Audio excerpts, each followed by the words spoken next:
Hello and welcome to the Investor Financing Podcast, and I'm your host, Beau. And on today's show, it's going to be another great episode because we're going to discuss something that's very important for most of the people out there listening and watching this later on. But we're going to be talking about business plans for SBA financing, business plans for franchise ownership or a new franchise looking to get financing.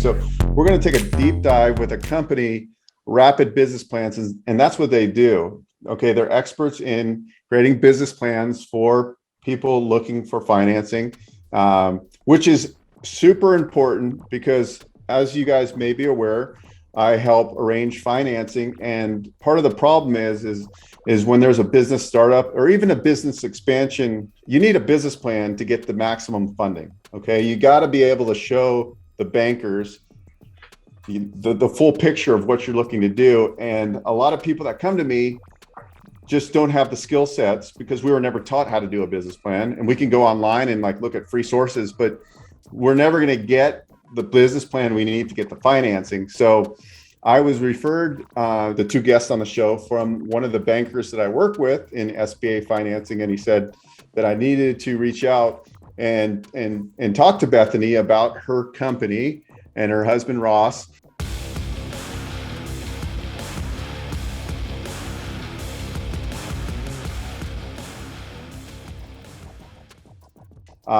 Because I knew that if I wanted to get my clients that come to me for advice and guidance, I need to align with the best of the best, meaning we need to go to one source that can help the client or the candidate develop their business plan so they can get financing. So a lot of people have great ideas and they just don't know how to put together a business plan. I'm in the same boat, believe me.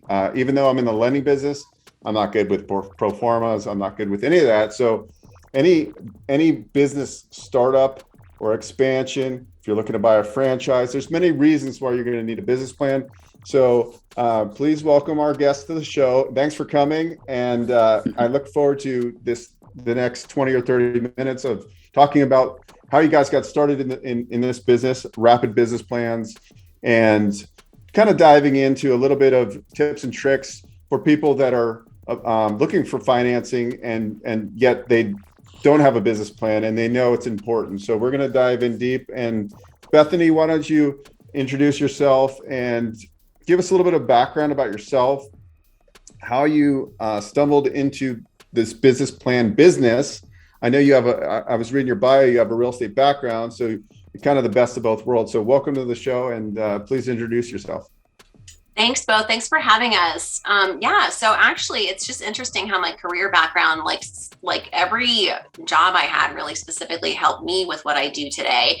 But I started off in land acquisition and development with a home builder with an undergrad in biology, and moved on to condo and homeowner association management during the recession. And then ended up getting into outside sales and working in commercial fire protection for a couple of different companies. And then kind of switching it up and doing inside sales and marketing for a retirement community, which was a lot of fun. And then I ended up starting my own company going on 8 years ago.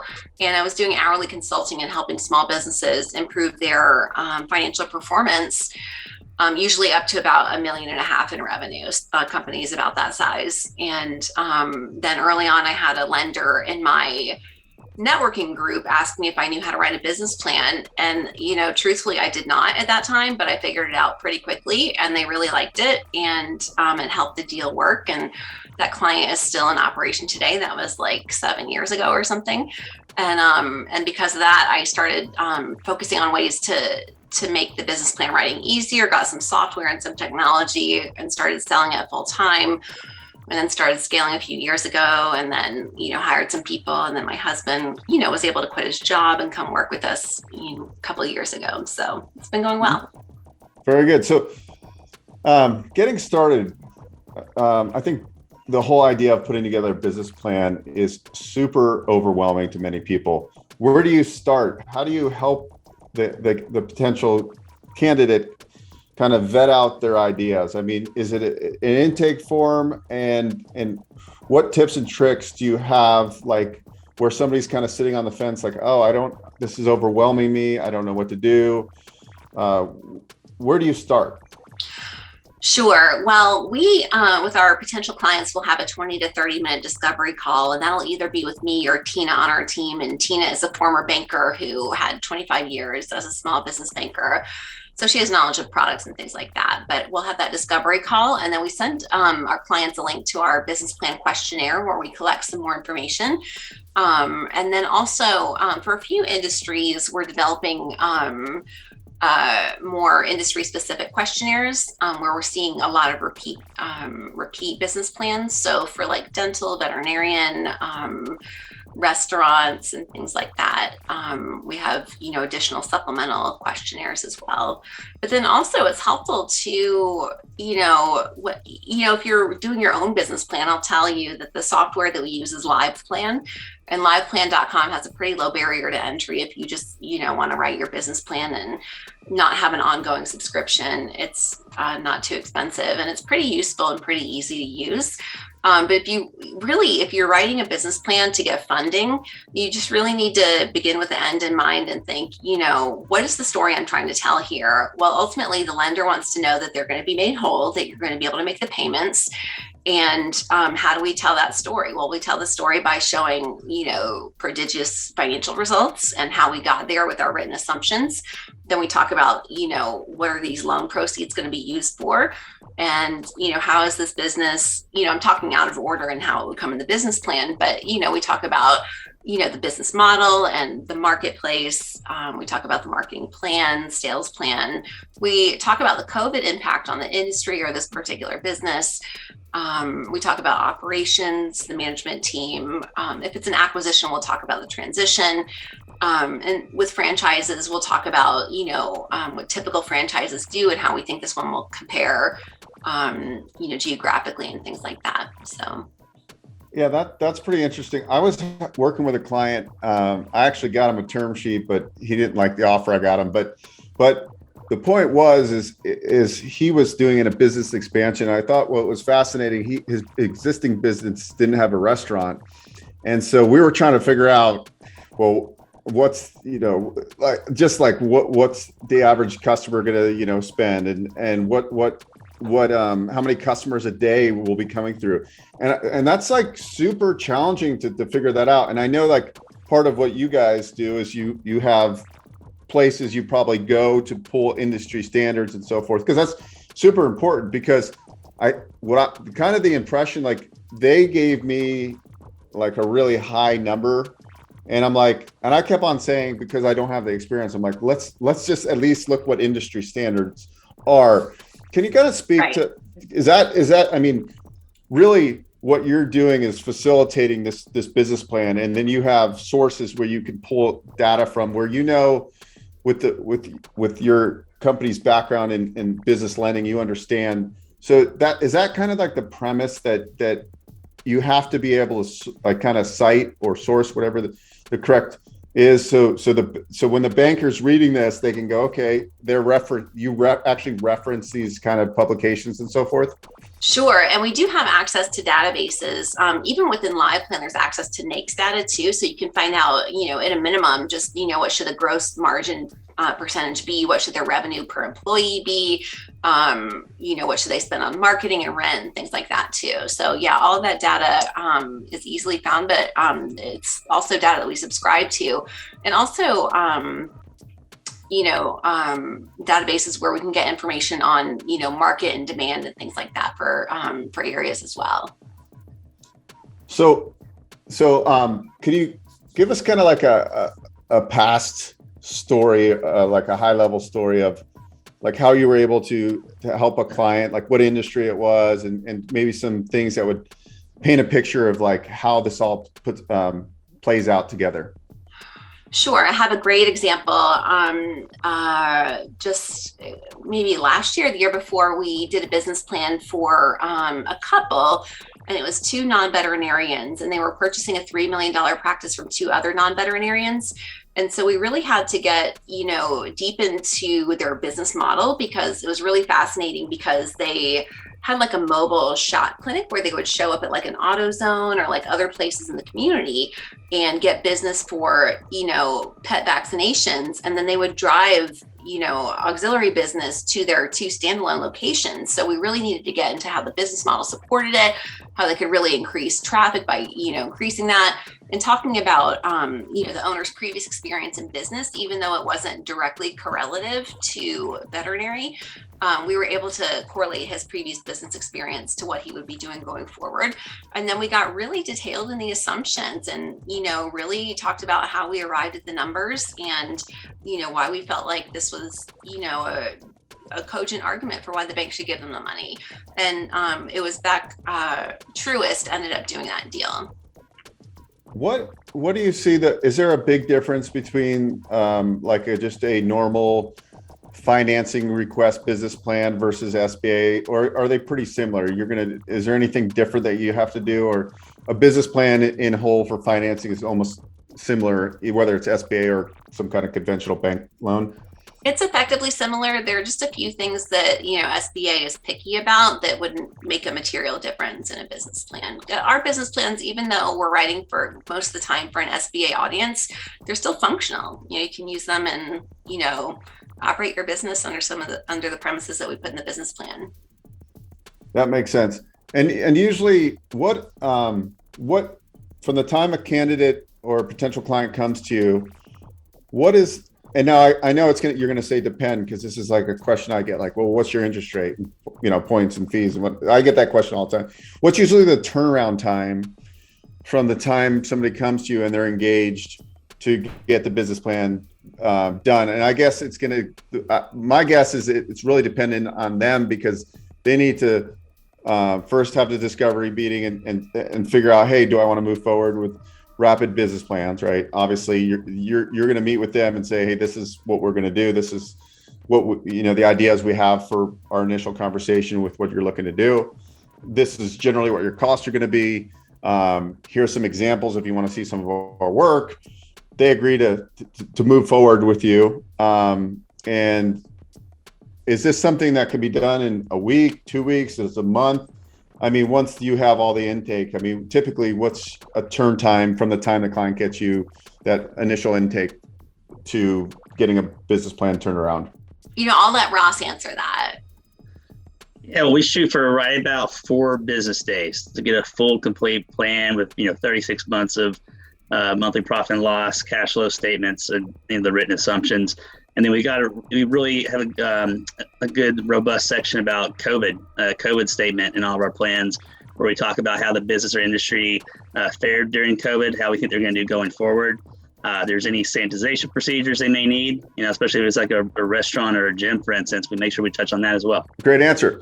So I'm guessing you got your name Rapid because probably a lot of times people aren't very proactive with their business plans, meaning like they're like 5 months out and they're thinking about business plan up front, where they should be, but they're not. And I'm guessing people come to you frantically and they're like, hey, the lender's like, they might do the deal. They just say, we need a business plan and we need 3 years of projections and we don't know how to do it. Do you get a lot of calls like that? Or are people like starting to get the idea that they need to do this probably first before they apply for the loan? Well, sure, but we really wouldn't have, the business that we have if people weren't really in an urgent hurry to get their business plan done yesterday. So I think much like an estate planning attorney probably thinks everyone needs a will and a trust, I feel like every business needs a business plan, but the practical, result is that people only, call us when they need a business plan yesterday for their SBA loan. So, and I don't know, I would probably say that the majority of people I know would rather outsource this, but yet some people still try to do these, half, I don't know if I could say it, business plans. Sure. And what I don't understand is, listen, you're going and trying to get $1 million or $2 million or $3 million of financing, and you're trying to do like this poor business plan where yet this is what the difference is going to be in funding.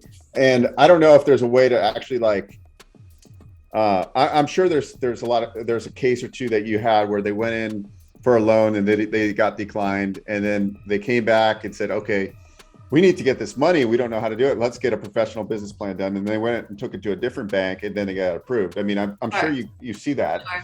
And we've fixed business plans before too. People come to us with a business plan and they, paid someone on Fiverr or someone else to do it. And, we fix it for them as well and get them, ship shape so they can talk to a lender.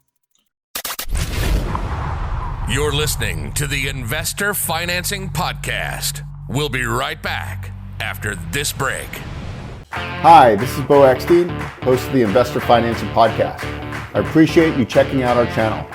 On this podcast, we talk about real estate, investing, financing, business lending, and acquiring and expanding your business. I'm sure you will find some videos here that will help you build your business empire. There's a lot to see. Take your time and make sure you comment, like, and subscribe. Thanks again. So if somebody was out there watching this right now, and they're thinking, okay, well, I'm watching this channel because I need financing and I'm going for a bigger loan than I've ever gotten. The biggest deal I've done to date was $500,000. Now I'm trying to buy this business with real estate. It's a $5 million deal. Obviously they should do a discovery call, but what tips do you have for somebody that's like, just, they know they need to do it. How could they get ready for that discovery call where it would be, more beneficial for them? Or maybe they're far out still, but yet they know they're going to make a call with you, but they want to just get something going. What brainstorming or what tips would you say to this is what you should start doing so when we have our discovery call, it's a lot more efficient? Sure. So, we work with borrowers. Some are more savvy than others, and this does not apply to everyone that we work with, but understanding how you make money. How much do I charge? How many clients can I expect? What is my capacity? How many people can I serve with the resources that I have now? And what does that work out to per month? And will I be able to cover my costs and expenses with that revenue? So a lot of that is doing the projections ahead of time, but really just understanding the revenue piece and how you make money is half the battle. And could you apply like your same strategies? I don't know if you've worked on something like this before, but a lot of people I know and colleagues and contacts, they're like raising money. Have you done like a business plan for like a syndicator who goes out and raises millions of dollars to buy apartments and buildings and things like that? It seems like it'd be the same kind of principle. It is. We've done a little bit of that. We refer out work for like pitch decks and things like that. It's not something that we do in-house. But we do, for real estate deals, probably up to about 10 million. We've done a good job of describing that with a business plan before. And if they're going for SBA financing, like the cost to get a business plan, can sometimes they count that as money into to put into the financing stack? Like, hey, we spent X to get a business plan done. That's a cost to doing business, correct? Obviously it should be check with your tax account and stuff, a deduction because it's a business expense. But is there a way you could actually potentially finance something like this? I'll let Ross talk about that. Yeah. So basically, whatever money that was provided to us, you can write off as towards the equity injection towards your business plan. So that's something that each person needs to can work with their lender on. But most lenders all acknowledge our business plan work as being a project cost. And really, I know your pricing depends on the scope of what you guys do.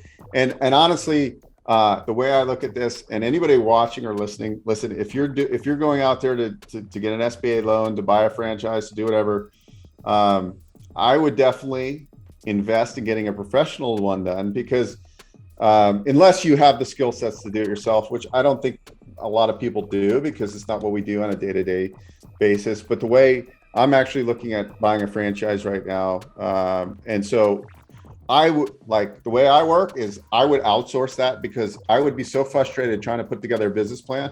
Like, a business person should understand that, like, listen, you want to get the team, the A players on your team. And that's why I really wanted to interview you guys for the show, is because, listen, like, if you're trying to raise money or get a loan rather, your chances are I don't know what the improvement rate would be, but I could probably imagine you're going to probably have a much better time getting higher loan proceeds, getting your loan approved. And I don't know if there's any stats ever pulled on this stuff, but I would imagine it's substantially higher approval rate with a professional business plan. So it's kind of like a no-brainer. It's interesting you say that, Beau. One of our interns is actually tracking that for us right now. I think she's doing it for a school project, seeing like, what percentage of our people are getting funded and how many lenders do they talk to and things like that. So it's information that hopefully we'll have soon. Yeah. And when you get like a random business, right? So like a restaurant's a restaurant and there's a lot of data, but like random businesses probably playing a little bit. When I say random, it's like a business there's not a million restaurants. I mean, there's millions of restaurants, right? But it's like a kind of a specialty business that takes a kind of an art too, because you have to kind of assess and pull data from places that you're not familiar with and so forth. So that's just another interesting thing. I'm sure you've had to get creative on a lot of business plans and you guys do a lot of business plans. So you get the framework of how to get the data versus like if I were to go look and figure out where am I going to cite this and so forth, would be challenging. Sure. And Beau, you and your listeners are, entrepreneurial, entrepreneur minded and, smart people, and you have the capacity to write a business plan, but it's going to be like 2 weekends of your life and you really want to get this loan on with, you want to submit your package next week. I mean, Sunday is the Super Bowl, so you can't do it this weekend. So you're already like 3 weeks behind. And, before you know it, if you decided to work with us today, you would have your business plan by Friday. So. Yeah. I mean, and it would take me a lot longer than 2 weeks. I looked at your business plan. So just the way you guys lay it out and everything is there. It's like professional. And I couldn't do that. I'm being straightforward. I would have a difficult time doing it. Maybe some of the people listening are better at that than I am, but I would definitely outsource it. What else? So what are your goals for your business right now? I mean, like what is your favorite thing about rapid business plans that you do? I mean, obviously helping business owners, but what else do you enjoy about this business you created? It's cool. We get to talk to, I would say business owners, it's probably the 80-20 rule. Like probably 80 of them are pretty cool. And, we don't worry about the rest. And we get to, talk about some really cool businesses. I think right now we're working with an exotic animals zoo similar to Tiger King. And we're working with rentals for those, what are those cars, Ross? The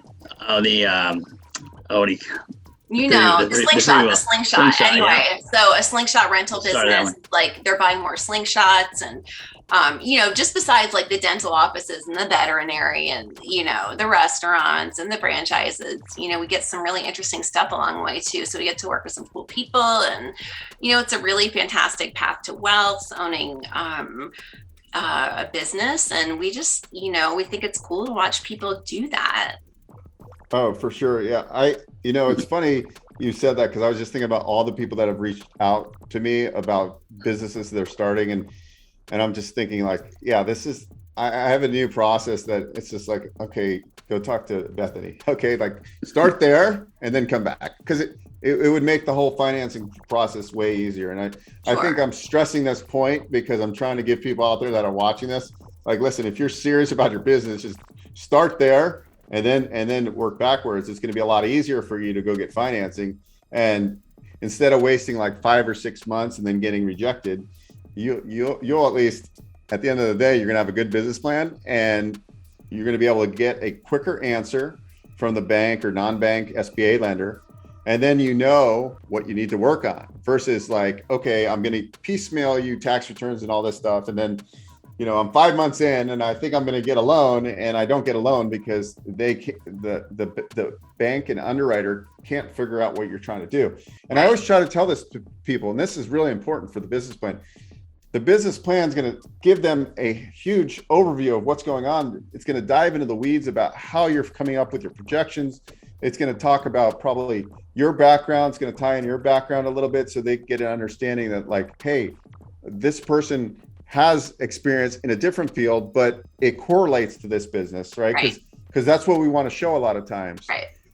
Does your business, can you kind of lay out like it doesn't have to be that in depth, but the kind of like the table of contents of a business plan that you guys like to use? Sure. What we do is we start with the executive summary, and we essentially start in like a problem and solution sort of format. We, describe the problem and we talk about the solution, which is this person borrowing money in order to start, grow, expand, acquire, whatever for this business. And then we talk about the marketplace, and we talk about demographics that will support this business, where it's located, or if it's nationwide, we talk about that too.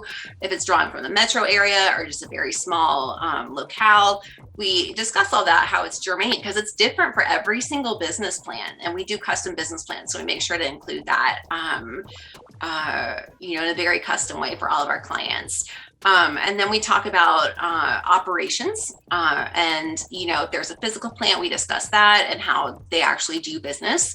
We talk about the marketing plan and the sales plan, like how they acquire clients and sell to them. And then we talk about the structure of the company.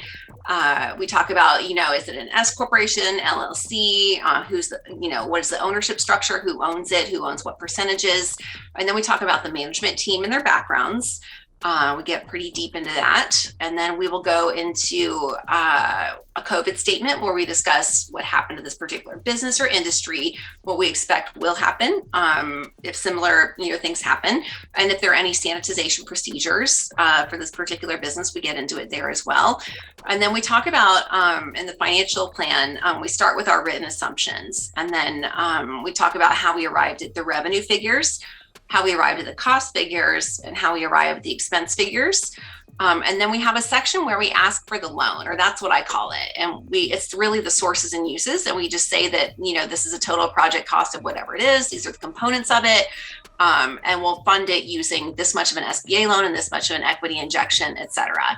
And then we'll have, following that, a profit and loss section by month, usually 36 months, sometimes 12 months, sometimes 24 months, it depends.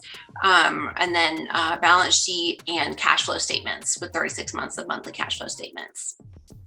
And just out of curiosity, when all this COVID stuff has been, actually it's been over 2 years now,